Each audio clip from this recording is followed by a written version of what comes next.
안녕하세요, 정쌤입니다. 오늘은 BMW 드라이빙 센터입니다. 4 시리즈가 새롭게 출시되는데요. 굉장히 다양한 라인업이 있는데 오늘은 그 중에서 가장 먼저 공개된 420i 쿠페 M 스포츠 패키지부터 만나볼게요.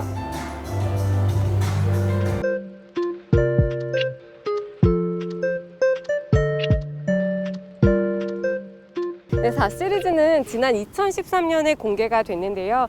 8년 만에 2세대 완전 변경 모델로 등장했습니다. 조금 더 가까이서 볼까요? 가장 먼저 눈에 띄는 건 이 프론트 그릴이죠. 이전에 수평적인 키드니 그릴이 아니라 이렇게 수직의 세로의 버티컬 그릴이 장착되어 있습니다. 크기도 커졌고요. 모서리를 조금씩 깎아서 어엿한 팔각 형태를 그리고 있죠. 안쪽에는 공기 저항을 조절하는 에어 플랫 컨트롤러가 적용되어 있고요. 곳곳에 센서들로 액티브 크루즈 컨트롤 기능을 도와주는 역할도 합니다. 이렇게 디자인적인 요소와 기능적 요소를 조합시키는 과정이 상당히 까다로웠다고 하는데 BMW 역사상 최고의 지능형 그릴이라고 설명을 하네요. 크기가 좀 체감이 되시나요? 약간 멀리서 보니까 차의 전반적인 무게중심을 아래로 확 낮춘 듯한 느낌이 있습니다. 이전의 수평 형태의 키드니 그릴은 헤드램프와 같은 높이에 위치해서 전반부의 위아래의 균형을 잡아주는 모습도 있었거든요. 이번에는 길이가 아래로 확장이 되면서 시선을 밑으로 확 끌어당기는 역할을 하고 있죠. 그런데 이 그릴에 대한 호불호가 좀 강하죠. 와, 진짜 멋있어, 대단해, 완벽해, 뭐 이런 분위기도 있는 반면 아니 어디서 저런 콧구멍이. 저는 이 그릴을 떠나서 번호판이 이 가운데 위치하고 있는 게 조금 아쉽더라고요. 이 키드니 그릴이 분위기를 다 잡아놨는데 이 번호판이 시원하게 가운데를 가로지르면서 약간 산통을 깨는 듯한 그런 아쉬움도 있는데 BMW 측 설명에 따르면 디자인적인 안정감과 도로교통법 그리고 기능적인 요소 이 세 가지 만족을 하기 위해서 어쩔 수 없이 이곳에 위치시켰다고 하네요. 그런데 사실 정말 BMW를 오랜 기간 사랑하신 분들은 이 키드니 그릴이 너무나 반가우실 것 같아요. 오래전에 전설적인 쿠페로 불렸던 328 쿠페나 3.0 CS 쿠페의 헤리티지적인 요소를 계승한 건데요. 오마주적인 요소를 담은 데다 현대적인 디자인 언어로 재해석한 결과입니다. 이외에 헤드램프에도 BMW 최신 트렌드가 반영됐는데요. 그 동그란 램프, 코로나 링이 아니라 날카롭고 슬림한 LED 헤드램프로 세련미를 더하고 있고요. 아래에는 큼지막한 공기 통로가 있어서 브레이크의 냉각 성능을 강화시켜주고 있습니다. 네, 그럼 측면으로 넘어가기 전에 잠깐만요. 이 BMW 4 시리즈는 이 각이 참 예쁘더라고요. 전면의 무게중심은 낮아진 반면 보닛은 좀 더 높아지고 두터워졌습니다. 실제로 실내에서 보니까 이 파워돔이 보이더라고요. 마치 얼굴에 필러를 맞듯이 이 보닛 부분도 약간씩 입체감을 살린 건데요. 전면뿐만 아니라 전 측면까지도 신경을 쓴 흔적이 꽤나 보이죠? 네, 옆모습입니다. 차체가 넓고 긴 대신 오버행을 짧게 끊어서 역동적인 비율을 구현했는데요. 길이가 130mm 길어지면서 C클래스 쿠페 그리고 아우디 A5 중에 가장 깁니다. 또 너비와 휠베이스도 각각 3cm 그리고 4cm 길어져서 넉넉한 실내 공간도 갖췄는데요. 아마 BMW 찐 러버분들은 눈치채셨을 텐데요. 호프마이스터 킹크도 재해석됐습니다. 이 측면은 4개의 큰 라인으로 구성이 되는데 빠르게 떨어지는 루프 라인과 낮은 벨트 라인 그리고 캐릭터 라인이에요. 여기 호프마이스터 킹크도 뒤쪽 라인으로 쭉 뻗어져 나오는 얄쌍한 느낌으로 대체되어 있습니다. 네, 후면입니다. 전체적으로 BMW 시리즈와 꽤 닮아 있는데요. 우선 테일램프가 입체적으로 디자인이 되면서 넓이를 넓어 보이게 하는 효과를 가지고 있습니다. 이 밑에도 왼쪽과 오른쪽 양쪽에 모두 실제 배기구를 위치시켜서 보다 스포티한 멋을 한껏 살리고 있죠. 네, 이제 트렁크 한번 열어볼까요? 여기에 버튼을 누르면 실제로 조금 낮습니다. 제 다리의 한 무릎에 위치하고 있고요. 아래로 꽤 깊고 안으로도 공간이 생각보다 깊이감이 있어서 공간이 꽤 넓습니다. 실제 공간은 440리터인데요. 이 안에 보면 옆에도 이렇게 공간이 있고요. 드디어 실내입니다. 아무래도 쿠페이다 보니까 문이 이렇게 길고요.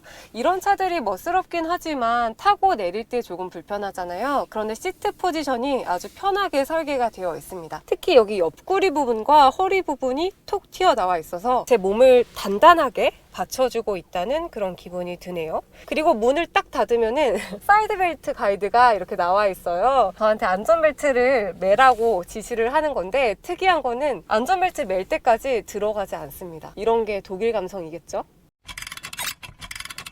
운전석에 앉아보니 이 실내가 운전자 중심으로 설계됐다는 설명이 비로소 체감이 됩니다. 대시보드가 완전히 기울어진 형태는 아니고요. 저를 바라보고 있는 형태여서 시선이 분산되지 않도록 잡아주는 역할을 하고 있습니다. 먼저 스티어링 휠에는 스포츠 가죽이 적용되어 있고요. 그 뒤에는 12.3인치 계기판과 10.25인치 내비게이션 디스플레이가 탑재되어 있습니다. 이 내비게이션은 최신의 내비게이션 시스템이 들어가서 음성 인식이 가능하고요. SK T맵과 연동이 된다고 하네요. 그 밑에는 이런 크롬 장식이 있는데 마치 전면에서 확인했던 그릴 디자인과 조금 닮아 있는 것 같기도 하고요. 공조 조작부는 두 줄로 깔끔하게 디자인이 되어 있습니다. 터치감도 괜찮습니다. 그 밑에는 덮개를 열면 여기 스마트폰 무선 충전 패드가 가로형으로 배치되어 있고요. 컵홀더 2개가 있습니다. 통합 컨트롤러의 구성도 조금 바뀌었는데요. 기어봉이 아담한 사이즈로 있고요. P 버튼이 내려왔고 인디케이터도 함께 내려와 있습니다. 그 옆에는 동그란 컨트롤러가 자리하고 있고 옆에는 스포츠와 컴포트, 에코 모드로 드라이빙 모드를 조작하는 버튼들도 있습니다. 전체적으로 이런 센터 콘솔에는 작은 디테일들이 들어가서 고급감 있게 마무리가 되어 있고요. 또 운전석과 조수석을 나누는 역할까지 하고 있습니다. 이 끝에는 박스가 있는데 열어보면은 생각보다 꽤 깊이감이 있고 공간감이 있는 그런 장치도 있네요. 시트도 스포츠 시트인데요. 자세히 보면은 이런 스티치들도 꽤나 단정하게 마무리되어 있죠. 열선 통풍 시트 된다고 합니다. 그리고 도어 트림도 쿠페형 도어 트림의 디자인을 계승하면서 전체적으로 스포츠 프리미엄 그런 모델의 어떤 이미지를 뿜뿜 뿜어내고 있죠. 첨단 안전사양들 어떤 게 탑재됐는지도 한번 확인해 볼게요. 먼저 운전자 보조 기능이죠. 드라이빙 어시스턴트가 탑재되는데요. 이 기능에는 액티브 크루즈 컨트롤 그리고 전방 충돌 경고, 차선 이탈 경고가 포함이 되고요. 파킹 어시스턴트 있고요. 진입 동선을 따라서 최대 50m 거리까지 후방 조향을 지원하는 후진 어시스턴트 기능도 전 모델에 기본으로 탑재가 됩니다. 편의 기능들도 기본으로 적용됐는데요. 애플 카플레이와 안드로이드 오토 를 무선으로 이용할 수 있고요. 디지털 키와 리모트 소프트웨어 업데이트도 사용할 수 있습니다. 그리고 헤드업 디스플레이도 기본 적용됩니다.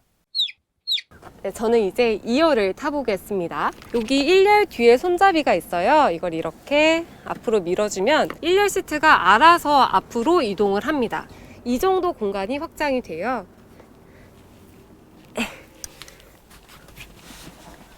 원위치 할 때도 이렇게 손잡이를 한번 당겨주면요 1열이 또 알아서 제 위치로 복귀를 합니다. 탈 때는 제가 생각했던 것만큼 불편하지는 않는데요. 보이시나요? 꽉 낍니다. 그런데 완전히 뒤로 몸을 밀착시키면 그래도 머리 공간이 조금 남기는 합니다. 가운데는 이렇게 턱이 있어서 타기는 어려울 것 같고요. 레그룸은 생각보다 꽤 여유가 있습니다. 주먹이 하나 정도 들어가고요. 1열 밑에 공간도 꽤 있어서 머리 공간만 잘 해결이 된다면 이 무릎 공간까지는 괜찮을 것 같습니다. 공조장치는 가운데 부분에 있는데요. 여기 송풍구가 2개 위치하고 있고요. 조작할 수 있는 디스플레이가 있습니다. 그리고 USB 단자도 위치하고 있네요. 암레스트에는 공간은 별도로 없고 여기 이렇게 컵홀더 2개를 넣을 수 있는 공간이 있습니다. 또 스키스루처럼 이렇게 가운데만 폴딩할 수도 있습니다. 4 시리즈는 차체 구조도 조금 개선이 됐습니다. 이 후드와 팬더 부분에 알루미늄 합금 소재가 적용이 됐어요. 그 결과 무게가 15kg 정도 줄어서 연비가 향상이 됐고요. 핸들링 응답성도 높여서 퍼포먼스가 전체적으로 향상이 됐습니다. 특히 프론트 핸드와 리어 엑셀 부분에는 맞춤식 바디 스트럿이 적용이 되는데요. 그 결과 뉴 4 시리즈 쿠페는 무게중심이 뉴 3 시리즈 세단 대비 21mm 낮아졌고요. 앞뒤 무게 배분은 약 50 30대 50으로 설정이 되어 있습니다. 네, 저희 시승 모델에는 BMW 트윈 파워 터보 4기통 가솔린 엔진이 탑재되는데요. 그 결과 최고 출력 184마력, 최대 토크 30.6의 힘을 발휘합니다. 여기에 8단 스텝트로닉 스포츠 자동 변속기가 조합이 되어 그 결과 이 쿠페 제로백은 7.5초, 컨버터블은 8.2초에 이릅니다. 여기에 스프린트 기능이 새롭게 추가돼서 추월과 가속 시의 역동성을 극대화한다고 합니다. 또 4시리즈 최초로 선보이는 고성능 M 퍼포먼스 모델이죠. M440i X드라이브 쿠페와 컨버터블에는 M 트윈 파워 터보 직렬 6기통 가솔린 엔진에 8단 스텝트로닉 스포츠 자동 변속기가 조합이 되는데요. 최고 출력 387마력, 최대 토크 51.0의 힘을 갖춥니다. 제로백은 쿠페 기준 4.5초에 불과하다고 하네요. 네, 마지막으로 가격입니다. 뉴 420i 쿠페 M 스포츠 패키지가 5,940만원, 그리고 뉴 M440i X드라이브 쿠페가 8,190만원인데요. 경쟁작들이랑 비교해보면 더 뉴 아우디 A5에는 전 모델의 7단 S트로닉 자동 변속기가 들어가고요. 트림별로 다르지만 최대 토크는 한 40.8, 그리고 제로백은 6초에서 7초 사이입니다. 이런 A5는 6,252만원으로 시작이 되고 벤츠 C클래스 쿠페도 6천만원 초반으로 설정이 되어 있네요. 네, 오늘은 420i M 스포츠 패키지 만나봤습니다. 곧이어 엔진에 따라 쿠페와 컨버터블 출시도 예정돼 있는데요. 오늘은 영종도에서 인사드렸고요. 다음에 또 멋진 차와 함께 돌아오겠습니다. 시청해주셔서 감사합니다.